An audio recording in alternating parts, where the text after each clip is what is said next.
ओम गं गणपतये नमः। आइए सुनते हैं विनायक चतुर्थी की कथा एवं पूजन विधि।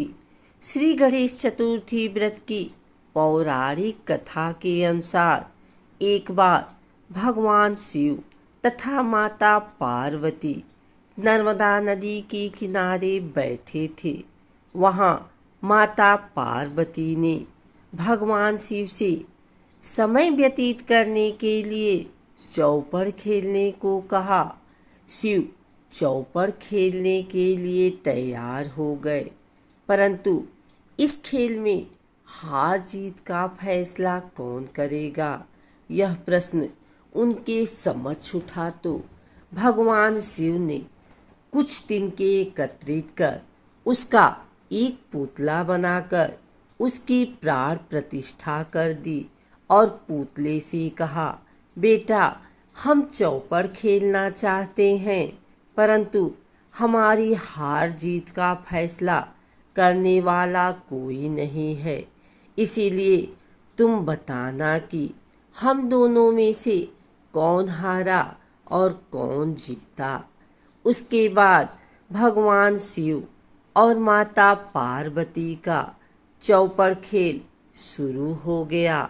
यह खेल 3 बार खेला गया और संयोग से तीनों बार माता पार्वती ही जीत गई। खेल समाप्त होने के बाद बालक से हार जीत का फैसला करने के लिए कहा गया, तो उस बालक ने महादेव को विजयी बताया।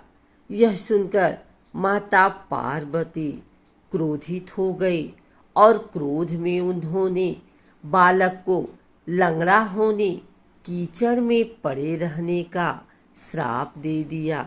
बालक ने माता पार्वती से माफी मांगी और कहा कि यह मुझसे अज्ञानतावश ऐसा हुआ है, मैंने किसी द्वेष भाव में ऐसा नहीं किया। बालक द्वारा क्षमा मांगने पर माता ने कहा, यहाँ गणेश पूजन के लिए नाग कन्याएं आएंगी, उनके कहे अनुसार तुम गणेश व्रत करो, ऐसा करने से तुम मुझे प्राप्त करोगे। यह कहकर माता पार्वती शिव जी के साथ कैलाश पर्वत पर चली गई। 1 वर्ष के बाद उस स्थान पर नाग कन्याएं आईं।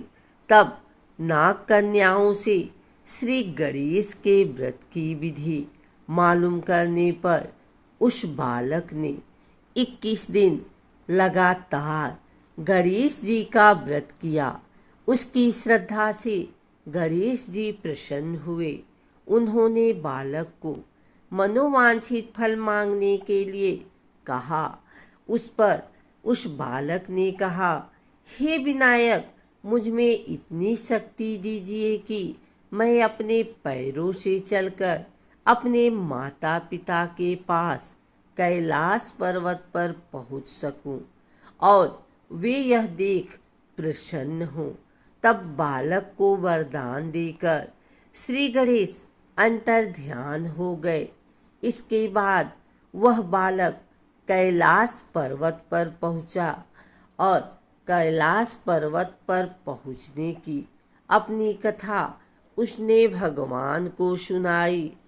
चौपड़ वाले दिन से माता पार्वती शिव जी से विमुख हो गई थी। अतः देवी के रुष्ट होने पर भगवान शिव ने भी बालक के बताए अनुसार 21 दिन तक श्री गणेश का व्रत किया। इस व्रत के प्रभाव से माता पार्वती के मन से भगवान शिव के लिए जो नाराजगी थी वह समाप्त हो गई। तब यह व्रत विधि भगवान शंकर ने माता पार्वती को बताई। यह सुनकर माता पार्वती के मन में भी अपने पुत्र कार्तिकेय से मिलने की इच्छा जागृत हुई।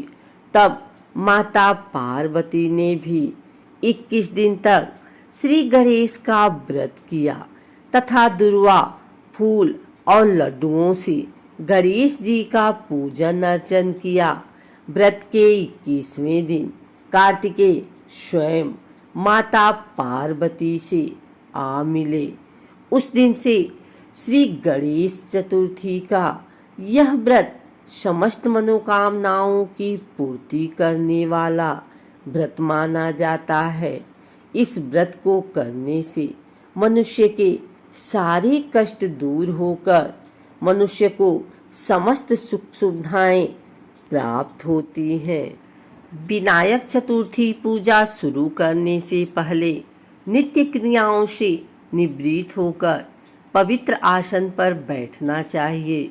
इसके अलावा सभी पूजन सामग्री पुष्प, धूप, दीप, कपूर, रोली, मौली, लाल चंदन, मोदक आदि एकत्रित कर क्रमशः पूजा करें। आपको बता दें, भगवान श्री गणेश को तुलसी नहीं चढ़ाना चाहिए। उन्हें शुद्ध स्थान से चुनी हुई दुर्वा को धोकर चढ़ाना चाहिए। श्री गणेश भगवान को मोदक बहुत ही प्रिय है, इसलिए देसी घी से बने मोदक का प्रसाद भी चढ़ाना चाहिए। विनायक चतुर्थी व्रत व पूजा के समय किसी प्रकार का क्रोध और गुस्सा नहीं करना चाहिए, यह हानिप्रद सिद्ध हो सकता है। विनायक चतुर्थी पर पूजा से पहले इन सामग्रियों को एकत्रित कर लें। इसमें पूजा के लिए लकड़ी की चौकी, लाल कपड़ा, गणेश प्रतिमा, कलश, पंचामृत, रोली, अक्षत, कलावा, जनेऊ, गंगाजल, इलायची, लौंग, चांदी का वर्क, नारियल, सुपारी, पंचमेवा, घी, मोदक और कपूर। विनायक चतुर्थी व्रत से प्रभु की कृपा और मनोवांछित फल की प्राप्ति होती है।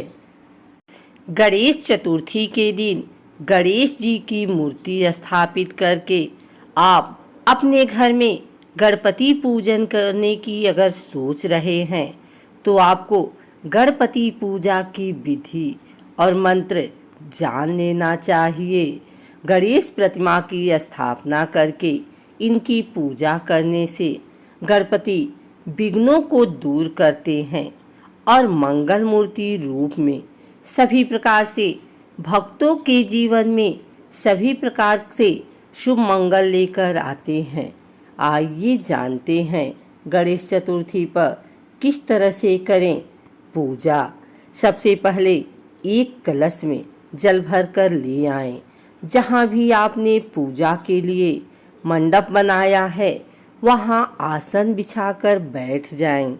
हाथ में जल लेकर सबसे पहले हाथ में कुश और जल लें, फिर मंत्र बोलें।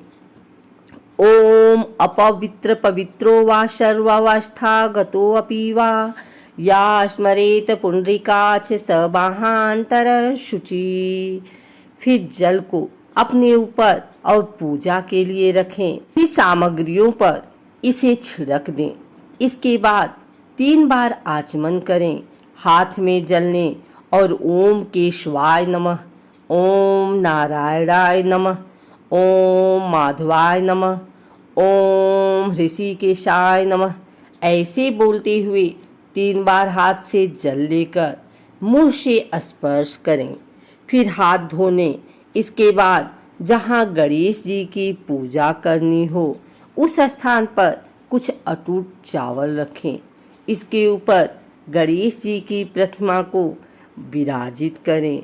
गणेश जी को अपने आसन पर बैठाने के बाद सबसे पहले गणेश चतुर्थी व्रत पूजन का संकल्प लें। बिना संकल्प लिए पूजा ना करें। गणेश पूजन संकल्प के लिए हाथ में फूल, फल, पान सुपारी, अक्षत, चांदी का सिक्का या कुछ रुपया, मिठाई आदि सभी सामग्री थोड़ी थोड़ी मात्रा में लेकर हाथ में जल लें। फिर संकल्प करें।